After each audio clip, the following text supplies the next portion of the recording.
The war in the Pacific does not begin at Midway. It begins months earlier with fire falling from the sky over Pearl Harbor. On a quiet Sunday morning, Japanese carrier planes tear through the American Pacific Fleet, sinking battleships and killing thousands. The attack shocks the United States into war and changes the balance of power across the ocean. Japan moves fast, capturing territory after territory, confident that the Americans are broken and afraid to fight back. But beneath the surface, the U.S. Navy is already planning revenge. Admiral Isoroku Yamamoto, the brilliant architect of Pearl Harbor, knows the truth. He understands American industry, American resolve, and the danger of giving the United States time to recover. His solution is bold and risky. He wants to lure the remaining American aircraft carriers into a decisive battle and destroy them. If Japan can wipe out U.S. carrier power, the Pacific will belong to the Empire. The target he chooses is Midway Atoll, a tiny chain of islands halfway between Asia and North America. Midway is strategically vital. It serves as a forward base for American aircraft and a stepping stone toward Hawaii. Yamamoto believes that an attack on Midway will force the U.S. Navy to respond. What he does not know is that his plan is already compromised. In a quiet office in Hawaii, American codebreakers work day and night. Led by Commander Joseph Rockefort, they are deciphering Japan's naval codes. Piece by piece, they uncover references to a mysterious target called AF. Rockefort is convinced AF is Midway. To prove it, the Americans send a fake message from Midway claiming a water shortage.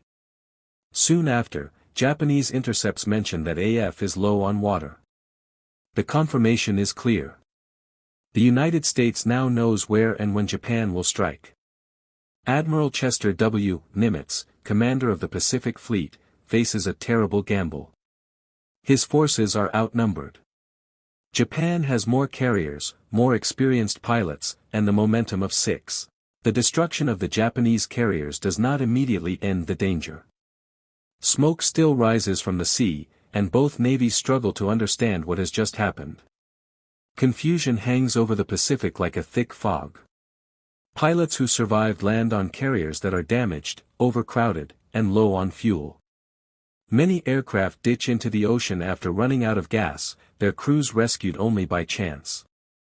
On the Japanese side, Admiral Yamamoto receives fragmented reports. At first, he cannot believe the scale of the disaster. 3 carriers lost in minutes feels impossible. He orders his surface fleet forward, hoping to draw the Americans into a night battle where Japanese battleships and cruisers excel. But reality catches up quickly. Without air cover, his powerful ships are exposed. American submarines and aircraft could strike at any moment. Reluctantly, Yamamoto orders a general withdrawal.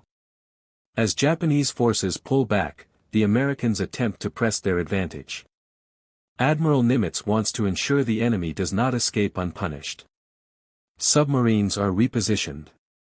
Reconnaissance planes scour the ocean. Every report matters now. The battle has shifted from chaos to pursuit. On board the damaged Yorktown, the situation grows desperate. Although she had survived earlier attacks, a Japanese submarine slips through the defensive screen.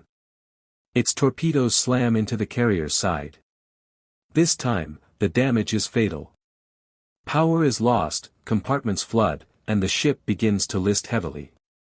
Crew members abandon ship in orderly rows, watching their carrier slowly give up the fight. Hours later, Yorktown capsizes and sinks beneath the waves. For many sailors, it feels like losing a trusted friend. Despite the loss, morale across the American fleet remains high. Everyone understands what Midway means. For Japanese carriers are gone, along with many of Japan's best pilots. These men cannot be replaced easily.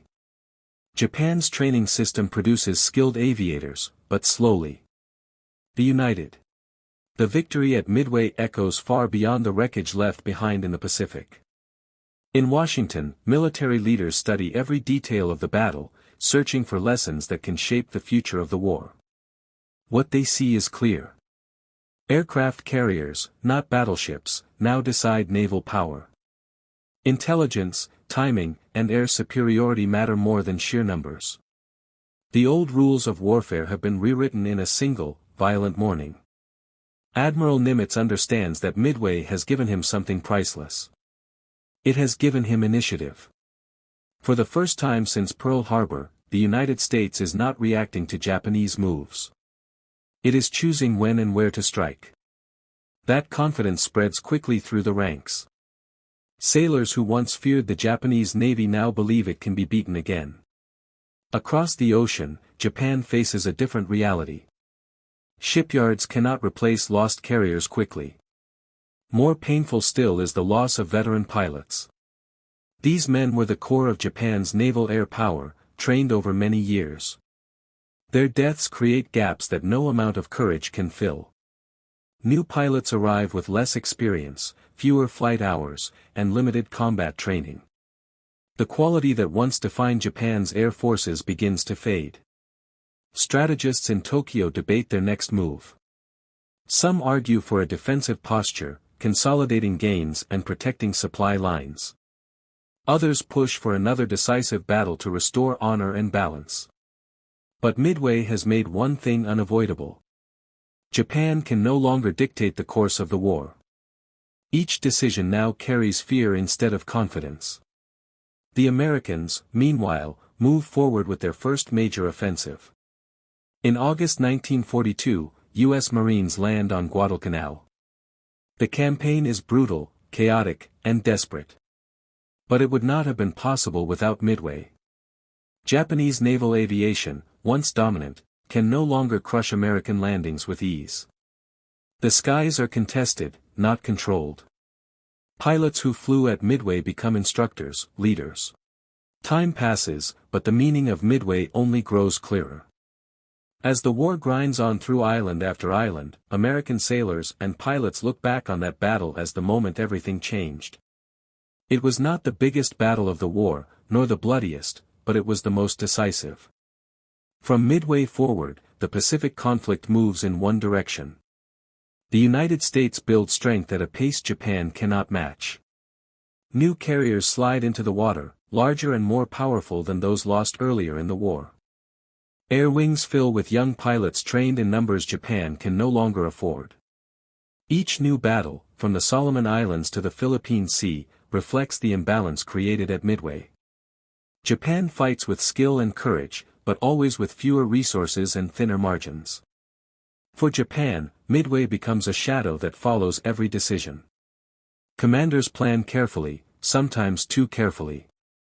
Opportunities are missed. Aggression turns into caution.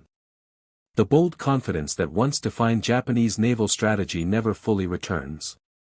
Even victories feel temporary, bought at a cost that cannot be replaced. The men who fought at Midway carry the battle with them for the rest of their lives. Some struggle with memories of friends lost in burning aircraft and sinking ships. Others remember moments of terror, when survival felt like pure luck. Many never speak about it openly, but the ocean, the sky, and the sound of engines forever carry echoes of that day. Years later, historians will label Midway the turning point of the Pacific War. They will point to statistics, maps, and timelines. For Japanese carriers lost. Hundreds of aircraft destroyed. Experienced pilots gone forever. But numbers alone cannot explain why Midway mattered so deeply. The real shift happened in belief. After Midway, the United States believes it can win. Japan begins to fear it cannot. That change in mindset shapes every battle that follows. It drives American forces forward across the Pacific, despite